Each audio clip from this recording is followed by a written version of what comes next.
6 things you didn't know about the history of witchcraft. Sure. Here are 6 things you might not know about the history of witchcraft. 1. Ancient Egyptian magic was considered a legitimate form of medicine. In ancient Egypt, magic and religion were closely intertwined, and many spells and incantations were used to treat illnesses and injuries.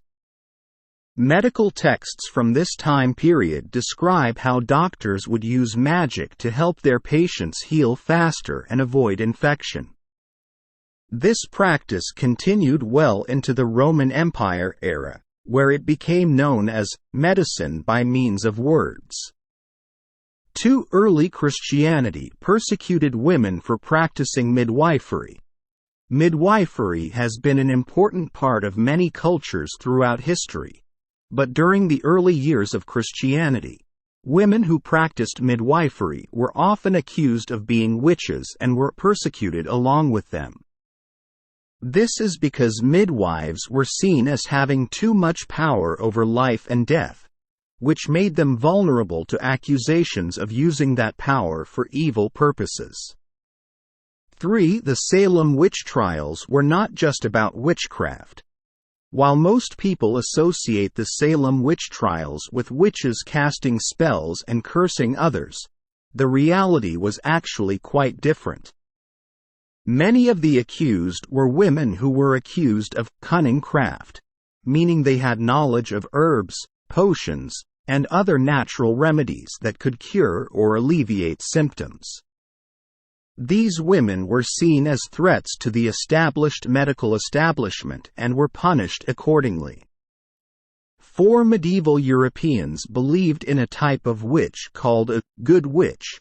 During the Middle Ages, there were 2 types of witches recognized by society: the maleficarum, or bad witch, and the benevolentia, or good witch.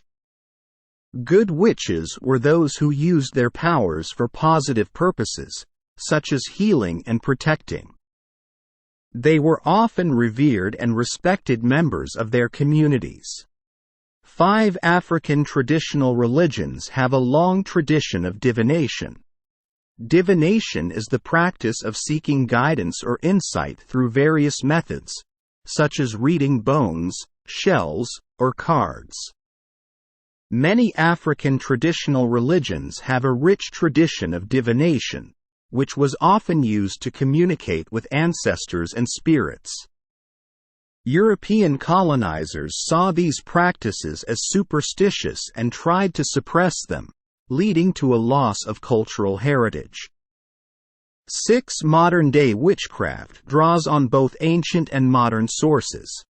Contemporary witchcraft is a diverse and eclectic spiritual practice that draws on elements from various traditions, including ancient paganism, ceremonial magic, and feminist spirituality. Many modern witches blend these elements together to create a personalized practice that reflects their own beliefs and values. As a result, modern witchcraft looks very little like the stereotypical image of a witch on a broomstick, and instead represents a vibrant and evolving spiritual movement.